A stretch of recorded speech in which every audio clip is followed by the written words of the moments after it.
أنه لم يقل في الإسلام إلا بيتا أو بيتين. جہاں تک لبید بن ربیعہ کا تعلق ہے تو انہوں نے جاہلیت اور اسلام دونوں زمانوں میں زندگی گزاری ہے، یعنی دونوں زمانے پائے. البتہ غیرانو البتہ انہوں نے اسلام میں یعنی اسلام لانے کے بعد شاعری نہیں کی یا شاعری بہت کم کی ہے کہ ایک یا دو ہی مصرے کہے ہیں. اور یہاں پر من کلامی قولہ ان کی شاعری کا ایک نمونہ ہے وہ من غیر معلقتہ، جو ان کے معلقے سے نہیں بلکہ دوسرے قصیدے سے ماخوذ ہے. لبید بن ربیعہ یہ 540 اور 545 قبل البعثہ جو ہے اس میں پیدا ہوئے تھے. بچپن ہی میں ان کے والد کو مار دیا گیا تھا، تو پھر ان کے جو چچا ساتھ بھائی تھے یا ان کے چچا، ان لوگوں نے ان کی پرورش کی تھی. اور یہ بڑا خوشحال گھرانہ تھا، تو ان کی نشأت ناز و نعمت کے ساتھ ہوئی. جو انہوں نے شاعری شروع کی اور شہرت حاصل ہوئی تو پھر یہ نعمان بن منذر کے پاس یعنی حیرہ چلے گئے. اس وقت دو ہی ریاستیں تھیں، ایک مناظرہ اور ایک غساسنہ. یہ مناظرہ حیرہ میں تھے اور عام طور پر شعراء اس عہد میں بلکہ بعد کے ادوار میں بھی عام طور پر شعراء عمرا اور حکام کے درباروں سے منسلک ہوتے ہیں اور پھر وہاں پر شعر و شاعری کا دور چلتا ہے اور شعراء پر بہت سی نوازشات ہوتی ہیں جس سے ان کا گزر بسر بھی ہوتا ہے. تو یہ سب سے پہلے نعمان بن منذر، اس کی کنیت ابو قابوس، اس کے دربار میں گئے اور شاعری کی اور بہت ہی داد و دہش بھی حاصل. پھر یہ سن 9 ہجری میں اسلام لے آئے تھے. تو یہ ہونے کے بعد اسلام لیا اور یہ بارے میں آتا ہے وحسن اسلام، کہ ان کا اسلام لانا اور اچھا رہا.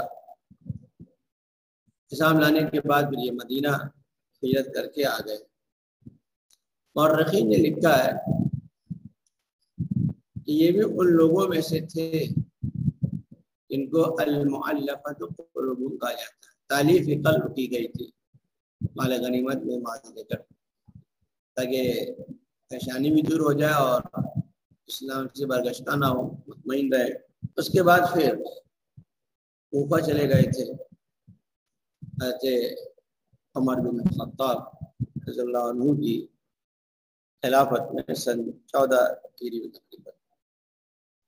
اس کے بعد ان کا انتقال ہوتا ہے. دو روایتیں ہیں، ایک 35 ہجری اور ایک رائے ہے کہ سن 38 ہجری میں ان کا انتقال ہوا.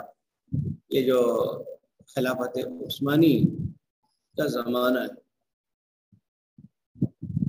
شاعری کے اعتبار سے ان کے بارے میں کہا جاتا ہے شعر یتصف بشریف المعانی،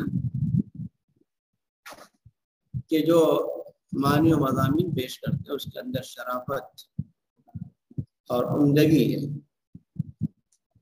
یعنی جو غیر اخلاقی چیزیں ہیں ان کو پیش نہیں کیا. موضوعات کے اعتبار سے ان کی زیادہ تر جو شاعری ہے وہ حماسہ، فخر، مدیح، ریسہ، مرثیہ گوئی اور وصف، ان تمام موضوعات پر ان کے اچھے نمونے ملتے ہیں. اور ان کا جو معلقہ ہے تو کہا جاتا ہے معلقۃ بدویۃ الخصائص، غرابت بہت ہے. اس کا نمونہ یہاں پر نہیں دیا ہے.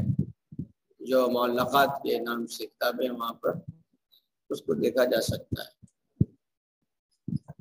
یہاں پر جو نمونہ دیا ہے تو دونوں چیزیں اوپر کہا ہے کہ شریف المعنی، اچھے شریف انسانی معانی کی ترجمانی ہوتی ہے، عبارت کے اندر سہولت اور سلاست پائی جاتی ہے. اس کا نمونہ یہاں پر دیا ہے کہ بلینا وما تبل النجوم التوالع. اس میں یہ بتایا کہ انسان دائمی نہیں ہے. انسان دنیا میں ہے ایک وقت مقررہ کے لیے، اور جب وہ وقت پورا ہو جاتا ہے تو انسان دنیا چلا جاتا ہے. باقی کائنات اپنے ایک نظام کے مطابق چل رہی ہے، اس میں کوئی تبدیلی نہیں. دنیا ختم ہو جائے گی، وہ ایک الگ مرحلہ ہے. طوالع طالعات جو ہے کہ جمع ہے، اور نجوم موصوف ہے. روشن تارے، نمودار تارے، ستارے. دیار مانے گھر، مسانے کے معنی بھی منازلی کے ہوتے ہیں، گھر، مکانات. کہ بلینا ہم بوسیدہ ہو گئے ہیں. بچے تھے، جوان ہوئے، مراقبت کا دور آیا، بوڑھے ہوئے، اب گئے کہ قولت کا زمانہ آ گیا. اچھا، بلی ایک معنی بوسیدہ ہونا، پرانا ہونا، کمزور ہونا. کہ ہم تو پرانے ہو گئے، بوسیدہ ہو گئے، ہم پر کہنگی طاری ہو گئی. لیکن روشن تارے پرانے نہیں ہوئے. یہ چاند سورج جو ہے یہ اپنے اسی آب و تاب کے ساتھ نکل رہے ہیں. جو ان کا جو روٹین اور نظام ہے، یہ رات کو نکلنا اور دن میں غروب ہو جانا. وَتَبْقَى الدَّيَارُ بَعْدَنَا وَالْمَصَانِعُ. اور پھر ہمارے چلے جانے کے بعد، یعنی ہمارے انتقال کے بعد گھر اور مکانات باقی رہتے ہیں. یہ حقیقت ہے. انسان مر کر خالی آ جاتا ہے، کچھ نہیں رہا، سب کچھ دنیا ہی میں چھوڑ جاتا ہے. وَمَن النَّاسُ إِلَّا عَامِلَانِ فَعَامِلٌ. عامل یا گویا کہ نوع کے بعد نوعان، یعنی دنیا میں انسان دو طرح کے ہیں. انسانوں کی دو قسمیں ہیں، دو طرح کے لوگ ہیں. فَعَامِلٌ، ایک قسم وہ ہے کہ یُتَبِّرُ مَا یَبْنِی، جو بناتا ہے اس کو بگاڑ دیتا ہے، ملیا میٹ کر دیتا ہے، خراب کر دیتا ہے. تبرہ کے معنی افسدہ، دمرہ، خراب کرنا، ملیا میٹ کرنا، بگاڑنا. یہ خود بناتا ہے، خود بگاڑ دیتا ہے، تخریب کا کام کرتا ہے.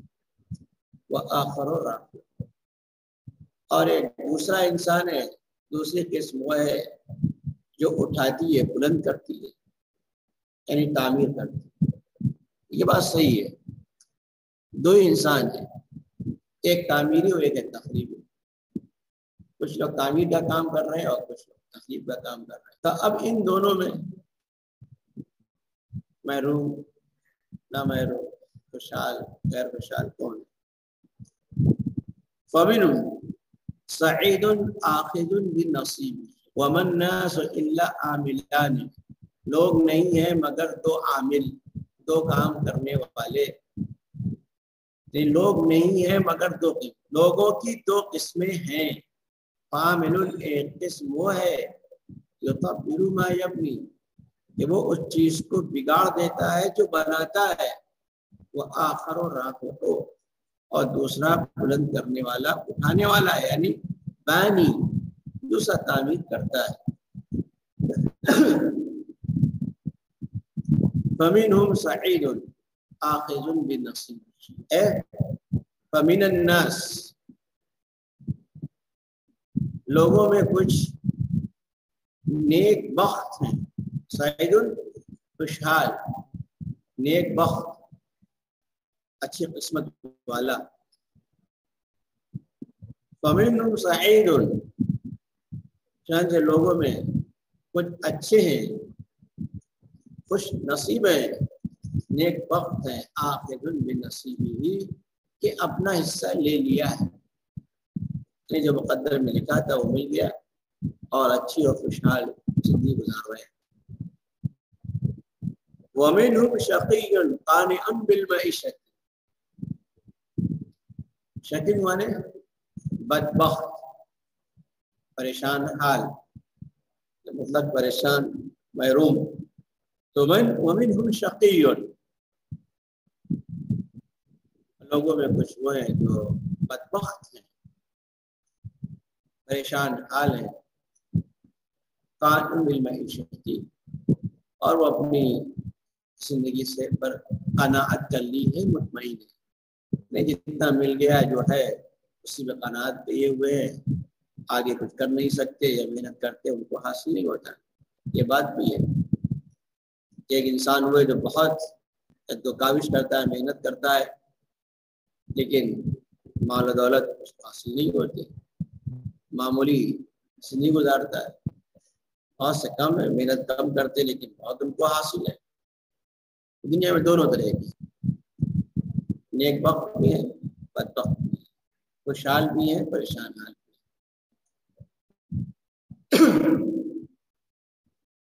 اور یہ دنیا کا دستور بھی ہے. قرآن میں بھی مختلف اوصاف ہیں، کہیں عجول ہے، کہیں سعید ہے، اور الگ الگ الفاظوں سے تعبیر کیا گیا ہے. یہ مشاہدہ بھی ہے، سب انسان ایک طریقے کے نہیں ہیں، یا ایک حالت میں نہیں ہوتے، ان کے احوال مختلف ہیں. اب آگے اشعار حاتم طائی کے دیے جا رہے ہیں، جس میں شرافت انسانی، اعلیٰ انسانی جو اقدار ہیں ان کا جو کہ تذکرہ چل رہا ہے، حکمت و دانائی کی باتوں کا. اس طریقے سے پہلے زہیر کے تھے، اس کے بعد لبید بن ربیعہ کے. چونکہ تسلسل چل رہا ہے، حکمت و دانائی کا تذکرہ، اسی ضمن میں حاتم بن طائی کا ذکر کیا جا رہا ہے. اور یہ حاتم طائی وہی ہیں جو جود و سخا میں بڑی شہرت رکھتے ہیں. نام پورا ہے حاتم بن عبداللہ بن سعد الطائی، قبیلہ طائی سے منسلک. عجیب تضاد ہے. کان والد ممسکن، ممسک کہتے ہیں بخیل، کہ ان کے والد بخیل تھے، مال کو روک کر رکھتے بچا بچا. اما بالکل مختلف، کہ والدتہ کانت غنیۃ کریمۃ مبذرۃ. اور فروخ نے نقل کیا ہے اس کو کہ ان کی جو ماں تھی صاحب دولت اور نیک صفت اور بہت زیادہ مال خرچ کرنے والی تھی. تو ماں ان کی بہت خرچیلی تھی، مال روک کر نہیں رکھتی تھی. تو حاتم طائی کے اندر جو صفت آئی وہ باپ کی نہیں، ماں کی منتقل. اور یہ ان سے فائد اس میں آتا ہے کہ غط جودہ او کرم اللہ شعری، کہ ان کی سخاوت اور دریا دلی ان کی شاعری پر چھا گئی. جو لوگ شاعری کو تو بھول گئے، ان کی سخاوت کو یاد رکھتے. اور تو مثال دی جاتی ہے کہ فلاں تو حاتم طائی ہے، کہ فلاں نے حاتم طائی کی قبر پہ لات مار دی، یعنی اس سے زیادہ بھی خرچ کر دیا. جہاں تک ان کی شاعری کا تعلق ہے، ان کی شاعری کی دو بنیادی خوبی ہے. ایک ہے فصاحت اللفظ، لفظ بڑا فصیح اور سلیس استعمال کرتے ہیں. اب یہ سہولت الترکیب، الفاظ کی ترکیب، جملوں کی ترکیب وہ بھی آسان اور سہل، اس میں کوئی غرابت، کوئی تاکید یا تقدیم و تاخیر نہیں ہوتی. مضامین کے اعتبار سے یعنی جو جن موضوعات پر انہوں نے آزمائی کی ہے، شاعری کی ہے، اس میں 3 موضوع ہیں. ایک فخر، حماسہ اور حکمت دانائی. یہاں جو نمونہ دیا ہے وہ حکمت و اخلاق کا نمونہ ہے. یہ خاص طور سے انسان کیسے اپنی عزت کو بحال کرتا ہے، اچھا مقام بناتا ہے، اور اس کے جو قریبی ہیں، نزدیکی قرابت دار احباب، ان کے ساتھ کیا معاملہ ہونا چاہیے. تو من شعر الحکمہ والاخلاق، حکمت و دانائی اور اخلاقیات کے باب میں وہ اشعار بھی ہیں جو حاتم طائی نے کہے ہیں. اچھا، ان کا انتقال ہجرت سے 15 سال پہلے ہوا تھا. تحلم عن الادنین واستبق قدهم ولن تستطيع الحلم حتى تحلم ونفسك أكرمها فإنك إن تهن عليك فلن تلقى لك الدهر مكرما. تحلم حلم اور بردباری سے کام لینا، اعراض کرنا، چشم پوشی کرنا، یعنی بلا وجہ بات کسی کا ٹوکنا. غلطیاں تو لوگوں سے ہوتی ہیں. ادنی کہتے ہیں اقربین. استوقع کے معنی آتے ہیں بچا کر رکھنا، حفاظت کرنا. اور تحلم کے معنی بردباری اختیار کرنا.